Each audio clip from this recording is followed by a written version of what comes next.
Karen, no arrests at this point. It's also not clear if that victim was actually living in a tent encampment or was simply in the park when it happened.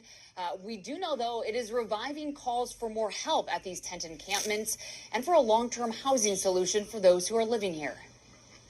It's been just over 2 weeks since a tent encampment has taken shape on the east and west sides of Powderhorn Park, made up of those experiencing homelessness. Community response, not government response. We don't have any government help in this situation. Residents and volunteers have been organizing things here, even running their own security operation.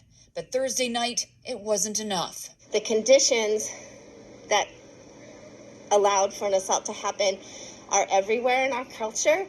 And if you're looking at a situation where people are vulnerable in tents, of course, the vulnerability is amplified. Park police say they were notified early Friday morning by hospital staff that a juvenile victim was sexually assaulted in the park.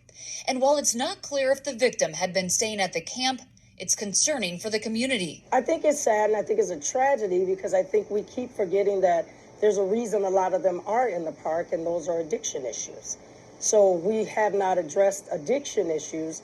We have not addressed housing issues, and as a result, we have a minor child who was sexually assaulted in that very park. There are calls for help and to find a long-term housing solution. It's not maybe the best situation, but we try to make it as safe as possible here.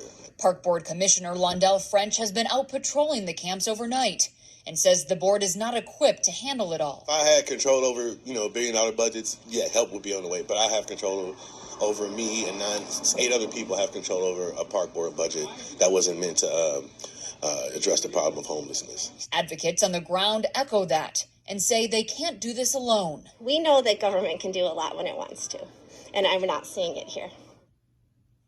Now, we also learned today that there have been phone calls about the situation.